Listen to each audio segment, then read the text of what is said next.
साथ में है तो बने रहे पवन टीचिंग सेंटर के साथ। हम लोग आज एक्सरसाइज 1.3 एनसीईआरटी का क्वेश्चन नंबर 1, 2 और 3 करने जा रहे हैं, तो बने रहे पवन टीचिंग सेंटर के साथ। यह अध्याय से या एक्सरसाइज से हमेशा एक चेक क्वेश्चन पूछते हैं और 2 नंबर के फिक्स आते हैं तो आते हैं, तो इसको एकदम उतार लीजिएगा, छाप लीजिएगा, लिख लीजिएगा। सबसे पहला प्रश्न कर रहा है, पहला प्रश्न क्या है? पहला प्रश्न कर रहा है सिद्ध कीजिए कि रूट 5 एक अपरिमेय संख्या। प्रश्नावली एक्सरसाइज क्या है? 1.3 है, क्लास कितना के लिए? 10th के लिए है।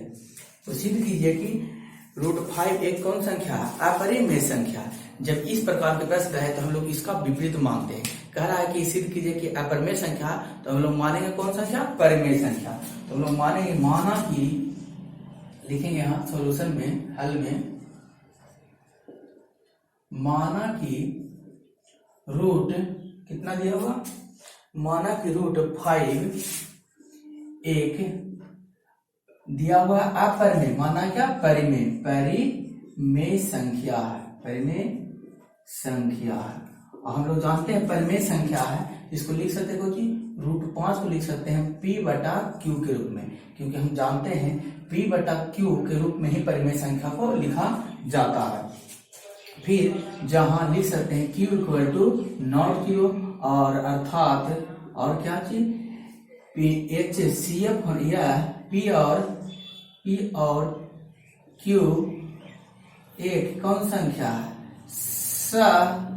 अभाज्य संख्या, अभाज्य संख्या, सभाज्य संख्या। इसका मतलब जो HCF होगा किसका? P और Q का, वो कितना होगा? 1 होगा। उसी को तो हम लोग क्या कहते हैं? सअभाज्य संख्या कहते हैं। तो हम लोग मान चुके हैं कि P बराबर क्या है? P/Q, क्योंकि परिमेय संख्या तो P/Q के रूप में लिखा जाएगा। तो हम लोग इसको कुछ नहीं, नीचे इसको क्या है? 1 है। क्या होता है? क्रॉस मल्टीप्लीकेशन, तिरछा तिरछी गुना। तो क्या आ जाएगा? रूट 5Q बराबर हो जाएगा P। रूट 5Q बराबर क्या हो जाएगा? P हो जाएगा। तो हम इसे इस तरीके से लिख सकते हैं, P बराबर रूट 5Q के रूप में भी लिख सकते हैं। तब हो गया। इस तरीके से करने पर हम करेंगे दोनों तरफ क्या करेंगे? वर्ग। तो लिखेंगे दोनों तरफ वर्ग करने पर, दोनों तरफ क्या करने पर? वर्ग करने पर। जब दोनों तरफ वर्ग करेंगे तो हो जाएगा P का स्क्वायर बराबर हो जाएगा √5Q का स्क्वायर। इसको कैलकुलेशन करेंगे तो P स्क्वायर आ जाएगा 5Q की स्क्वायर से रूट क्या आ जाएगा? कट जाएगा। इस पर स्क्वायर से रूट कट जाएगा, इस Q पर स्क्वायर आ जाएगा। तो हो गया P स्क्वायर बराबर 5Q का स्क्वायर हो गया। ये समीकरण क्या हो गया? 1 हो गया। हम लोग जानते हैं कि यदि कोई संख्या, मान लीजिए 3 कोई संख्या है, ये 3 से 3 को क्या काट रहा है, तो 3 का जो स्क्वायर होगा यानी कि 9 होगा, वो भी 3 से पूर्णतः क्या होगा? विभाजित होगा। उसी प्रकार यहाँ पर क्या करा? P है, 5 है, तो कोई संख्या मान लीजिए 5 से क्या है? विभाजित है, तो 5 से कम 5 है। इसका स्क्वायर करेंगे, किसका? 5 का स्क्वायर करेंगे, वर्ग करेंगे तो कितना आएगा? 25। वो भी 5 से क्या होगा? पूर्णतः विभाजित होगा। तो जब वह संख्या, कोई संख्या जो पूर्णतः क्या हो, उसका मूल से विभाजित हो, तो उसका वर्ग से वह संख्या क्या होता है? विभाजित होता है। तो इसीलिए लिख सकते हैं P स्क्वायर 5 से क्या है? विभाजित है, विभाजित है। तो चूंकि P भी क्या होगा? P भी 5 से विभाजित होगा। P भी 5 से क्या होगा? विभाजित होगा। अतः हम लोग लिख सकते हैं P बराबर क्या मानेंगे? जो यहाँ समीकरण 1 में जो रहा था उसी को मान लेते हैं। यहाँ पर क्या है? 5 है, तो क्या मान लेंगे? 5R। अर्थात P बराबर क्या हो गया? 5R हो गया। फिर दोनों को क्या करेंगे? वर्ग करने पर। कौन तरफ? दोनों तरफ, दोनों तरफ वर्ग करने पर। वर्ग जब करेंगे तो क्या हो जाएगा? P का स्क्वायर बराबर 5R का स्क्वायर हो जाएगा। तो P का स्क्वायर इंटू 5 का स्क्वायर 25, और R का क्या हो जाएगा? स्क्वायर हो जाएगा। यहाँ पर हम लिखेंगे P, समीकरण 1 में देखो क्या है? P स्क्वायर का मान कितना? 5Q का स्क्वायर है। तो हम लोग लिखेंगे P का मान रखने पर, तो P का मान रखने पर तो क्या हो जाएगा? P के स्क्वायर के जगह पर क्या लिखेंगे? 5Q स्क्वायर बराबर 25r², 5 गुना में जाएगा तो भागा में हो जाएगा। इधर नहीं दिखाई दे रहा, हम यहाँ लिख देते हैं। यहाँ क्या चीज हो जाएगा, भागा में 5q² बराबर 25r² है, तो गुना इधर आएगा, भागा में हो जाएगा, तो 25/5r² कितना 5 हो गया। q² बराबर कितना आ गया, 5r आ गया। कितना आ गया, 5r आ गया। तो चूंकि q² है जो 5 से क्या होगा, विभाजित होगा, 5 से विभाजित होगा, इसलिए कह सकते हैं हम लोग p कॉमा जो क्या होगा, p q² से विभाजित है, तो q भी 5 से विभाजित होगा। क्या होगा, 5 से विभाजित होगा, इसलिए p कॉमा q दोनों 5 से क्या है, विभाजित है। 5 से क्या है जी, विभाजित है। जब दोनों 5 से विभाजित है, अतः कह सकते हैं अतः HCF होगा किसका, P और Q का जो क्या होगा, 1 होगा। तो अतः हमारी मान्यता गलत हुई। हम तो मानते क्या, ये HCF ऐसा बात संख्या आ गया, 1 हो गया इसका, लेकिन हम लोग माने थे क्या, P/Q आना चाहिए। तो हमारी मान्यता गलत हुई। यहाँ विरोधाभास है, यहाँ विरोधाभास है, यहाँ विरोधाभास है, इसलिए √5 एक परिमेय संख्या नहीं, अपरिमेय संख्या होगा, अपरिमेय संख्या होगा। कुछ हो गया, प्रूफ डेट हो गया। तो आप इसे चाहें तो इसको उतार सकते हैं, लिख सकते हैं और छाप सकते हैं। हम लोग अगले प्रश्न की ओर चलते हैं। प्रश्न संख्या 2 का रहा है, चिन्ह कीजिए कि 3+2√5 एक अपरिमेय संख्या है। कौन संख्या, अपरिमेय संख्या। तो हम लोग चलते हैं, देखते हैं उसको भी सिद्ध करके।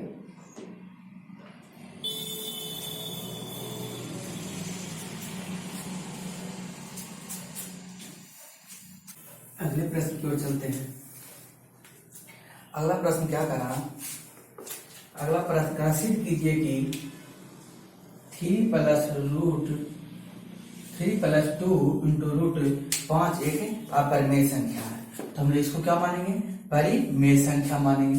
क्या लिखेंगे, माना कि 3+2√5 एक परिमेय संख्या है, परिमेय संख्या है। कौन संख्या है, परिमेय संख्या। परिमेय संख्या को हम लोग क्या लिखते हैं, 3+2√5 बराबर P/Q के रूप में, क्योंकि परिमेय संख्या माने तो किसके बराबर होगा, P/Q के रूप में, क्योंकि P/Q भी कौन संख्या कहते हैं हम लोग, परिमेय संख्या कहते हैं। तो जब P/Q के रूप में बराबर होगा तो हम लिख सकते हैं जहां Q नॉट इक्वल टू क्या होगा, 0 होगा, और P और Q का HCF जो होगा कितना होना चाहिए, 1। HCF किसका होता है, सअभाज्य संख्या का HCF क्या होता है, 1 होता है। तो हम लोग P माने तो इधर प्लस में देखते हैं, इधर प्लस में तो उधर ले जाएंगे तो क्या हो जाएगा, माइनस में, तो बचेगा 2√5 बराबर P/Q माइनस कितना हो जाएगा, 3 हो जाएगा। इसको इधर गुना में इधर आएगा तो क्या हो जाएगा, भागा में होगा, तो √5 बराबर हो जाएगा P/Q माइनस 3/2 हो जाएगा। इस तरीके से हो जाएगा। इसको हम पूरा को मान लेते हैं क्या चीज, समीकरण 1। √5 का बराबर क्या है, P/Q माइनस 3/2 है। क्योंकि हम लोग देख रहे हैं P/Q का मान कितना आ रहा है, P/Q का मान आ रहा है, इसको करेंगे तो माइनस 3/2 एक कौन संख्या है, परिमेय संख्या, परिमेय संख्या है। क्यों, क्योंकि कैसे लिखा है, P/Q के रूप में लिखा है, Q = ≠0 भी है। तो हम लोग इसे लिख सकते हैं, इस तरीका से कर सकते हैं। और क्या लिख सकते हैं, और हम जानते हैं कि √5 एक कौन संख्या है, अपरिमेय संख्या है, अपरिमेय संख्या है। √5 एक कौन संख्या? अपरिमेय संख्या है। अतः कौन था? अतः √5 परिमेय, और ये क्या हो जाएगा? P बटा Q। P बटा Q बराबर कितना? -3 बटा क्या है? 2 है। ये क्या हो जाएगा? एक परिमेय संख्या। अपरिमेय संख्या कभी बराबर होता है नहीं, तो क्या हो जाएगा? अपरिमेय not equal to √5 not equal to P बटा Q, यानी परिमेय संख्या बराबर अपरिमेय संख्या बराबर परिमेय संख्या नहीं हो सकता है। तो यहाँ पर लिख सकते हैं, अतः हमारी मान्यता गलत हुई। यहाँ विरोधाभास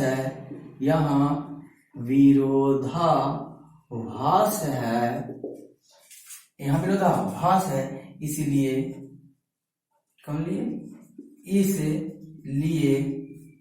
कितना?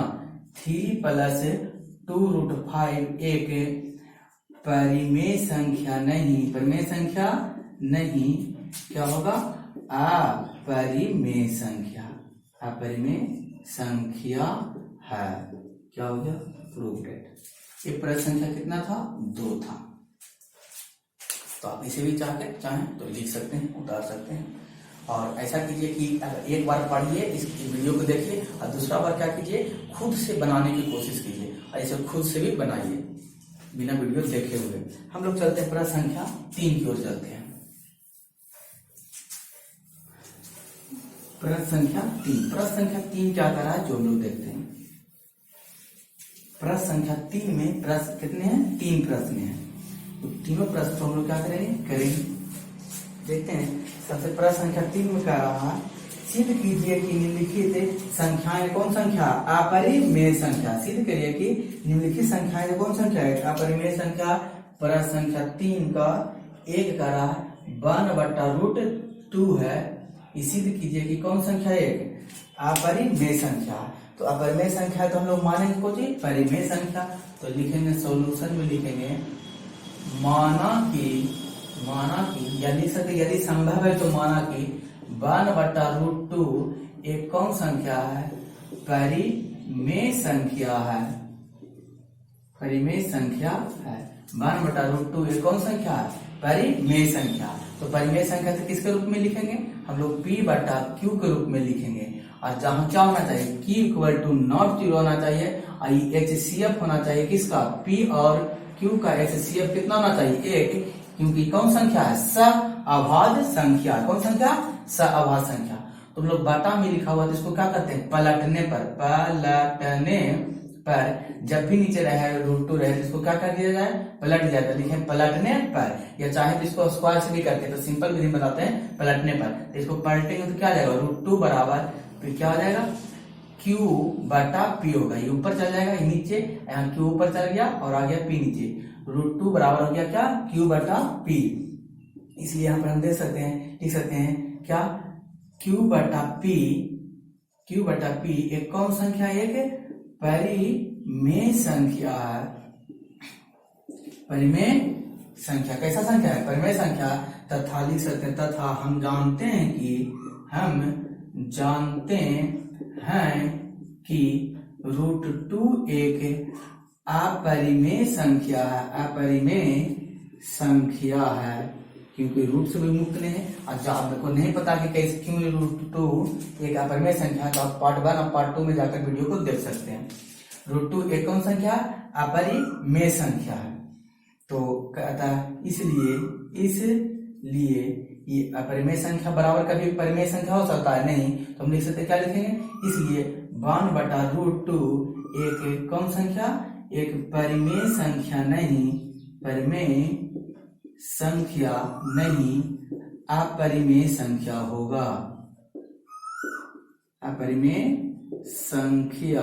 होगा। क्या हो गया? प्रूव्ड संख्या होगा। प्रूव्ड। अब इस तरीके से लिख सकते हैं। अब लोग अगला प्रश्न की ओर चलते हैं। प्रश्न संख्या 3 का 2 का निम्नलिखित संख्याओं अपरिमेय संख्या। सिद्ध कीजिए निम्नलिखित संख्या अपरिमेय संख्या। क्वेश्चन दिया हुआ 2 का 7√5। सिद्ध कीजिए कि 7√5 एक कौन संख्या है? अपरिमेय संख्या। तो आप इसे भी इसी तरीके से सिद्ध कर सकते हैं। ऐसा कि आप वीडियो को क्या कीजिए, अगर वीडियो को देखते हैं तो पॉज कीजिए, रोकिए और पहले इसको सिद्ध कीजिए। ये दोनों चीजें तो पहले अपने से सिद्ध करके देखिए, उसके बाद फिर आगे का वीडियो देखिएगा। तो हम लोग देखते हैं प्रश्न संख्या 3 का 2। 3 का क्या देना 2। तो 3 का 2 में हमको कहा क्या थी, सिद्ध कीजिए कि 7√5 एक कौन संख्या होना चाहिए, अपरिमेय संख्या। तो लिखेंगे सॉल्यूशन में क्या लिखेंगे, माना कि कितना, माना कि दिया हुआ 7√5 एक कौन संख्या, परिमेय संख्या। क्योंकि हमको कहा सिद्ध करने के लिए क्या चाहिए, अपरिमेय। तो लिखेंगे क्या, परिमेय संख्या, परिमेय संख्या है। तो परिमेय संख्या तो 7/√7 इंटू √2 को क्या लिख सकते हैं, 7√5 को लिख सकते हैं p/q के रूप में, जहां q इक्वल टू नॉट 0 होना चाहिए और HCF होना चाहिए इसका कितना, p और q का HCF होना चाहिए 1 होना चाहिए, क्योंकि कौन संख्या है, सअभाज्य संख्या है। तो इसे हम लिख सकते हैं गुणा, क्या है, गुना में रहेगा तो भागा में, तो हो जाएगा √5 बराबर p/7q हो जाएगा। क्या हो जाएगा, 7q। तो लिख सकते हैं, हम लिखेंगे हम जानते हैं, क्या करते हैं, हम जानते हैं कि p/7√q, क्योंकि कौन सी p/q के रूप में लिखा गया, ऐसा कौन संख्या होगा, परिमेय संख्या। p/7q एक कौन संख्या होगा, परिमेय संख्या होगा, संख्या है, होगा नहीं, परिमेय संख्या है। तथा हम लिख सकते हैं, हम जानते हैं कि √5 एक कौन संख्या, एक अपरिमेय संख्या है, अपरिमेय संख्या है, कौन संख्या, अपरिमेय संख्या। तो यहाँ अपरिमेय संख्या बराबर का भी हो सकता है, परिमेय संख्या नहीं। तो लिख सकते हैं, अतः यहाँ विरोधाभास है, हमारी मान्यता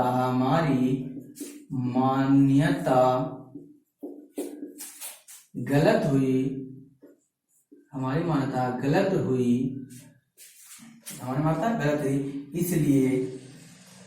इसलिए कितना, 7√5 एक परिमेय संख्या नहीं है, कौन संख्या, अपरिमेय संख्या, अपरिमेय संख्या। आपको इतना सारा लिखना पड़ेगा। क्या हो गया, प्रूव दैट। आप इसे भी चाहे इस तरीके से लिख सकते हैं।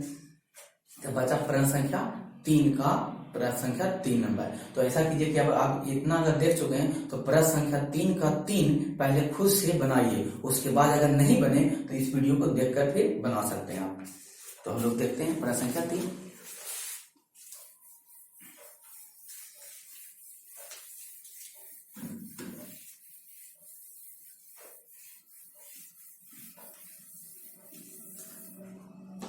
प्रश्न संख्या 3 का 3, सिद्ध कीजिए कि निम्नलिखित संख्या अपरिमेय संख्या। दिया क्या, 6 + √2।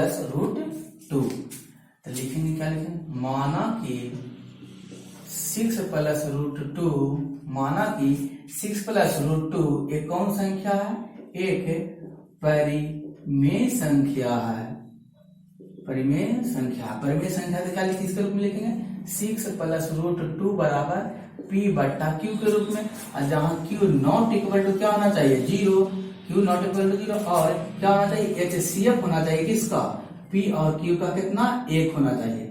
p और q का HCF दो संख्या की 1 होता है कब, जब सअभाज्य संख्या रहता है तब। तो कह सकते हैं p और q क्या है, एक सअभाज्य संख्या। तो हम लोग यहाँ पर दिया हुआ प्लस में अगर बराबर को साइड ले जाएंगे तो क्या चीज में होगा, माइनस में। इधर बचा क्या, √2 बराबर p/q माइनस कितना हो गया, 6 हो गया। p/q माइनस क्या हो गया, 6 हो गया। जो कि किसके रूप में लिखा हुआ है, p/q तो क्या है, q के रूप में। परिमेय संख्या माइनस परिमेय संख्या माइनस परिमेय संख्या भी क्या होता है, परिमेय संख्या। तो हम लोग लिख सकते हैं कितना, p/q माइनस 6 एक कौन संख्या है, परिमेय संख्या है, परिमेय संख्या। कैसा संख्या है, यह एक परिमेय संख्या है। तथा क्या चीज, तथा हम जानते हैं √2 एक कौन संख्या है? अपरिमेय संख्या है, अपरिमेय संख्या। √2 एक कैसा संख्या है? अपरिमेय संख्या है। और यहाँ क्या होगा? p/q - 6 बराबर √5, यानी परिमेय संख्या कभी नहीं बराबर हो सकता है अपरिमेय संख्या के। तो इसलिए हम लोग जानते हैं परिमेय संख्या नहीं बराबर होता अपरिमेय संख्या, यानी परिमेय संख्या माइनस परिमेय संख्या भी परिमेय संख्या होता है। तो ये पूरा परिमेय हो गया, ये अपरिमेय, तो कभी दोनों बराबर होगा नहीं, इसलिए ये कभी बराबर नहीं हो सकता। इसीलिए 6 + √2 एक अपरिमेय संख्या, अपरिमेय संख्या है। क्या हो गया? साबित हो गया, प्रूव्ड हो गया। इस तरीके से आप इसे लिख सकते हैं। एक वीडियो देखने के बाद आप सही प्रश्न को एक एक बार खुद से बनाइए, और जब खुद से आप बना लीजिएगा तो आपको क्या हो जाएगा? याद हो जाएगा, समझ में आ जाएगा, जो कि एग्जाम में आप अच्छे तरीके से लिख सकते हैं। तो अगर आप इस वीडियो को देख रहे हैं आज आपको यह अच्छा लग रहा हो तो लाइक और शेयर और सब्सक्राइब करना ना भूलें, और अपने दोस्तों के साथ भी शेयर करें। अपना व्यक्तित्व इस तरीके से कायम रखें, छोटे को प्यार दें, बड़े को सम्मान करें, और अपना व्यक्तित्व इस तरीके से कायम रखें कि आपके साथ रह रही औरतें भी क्या सुरक्षित महसूस कर सके। तो आप इस वीडियो को आपको अंत तक देखने के लिए इस वीडियो को आपका धन्यवाद। बने रहे पवन टीचिंग सेंटर के साथ, पढ़ते रहें और यूं आगे बढ़ते रहें। आज के लिए बस इतना ही। हम लोग फिर मिलेंगे, अगले क्लास में मिलेंगे, एक्सरसाइज 1.4 के रूप में मिलेंगे।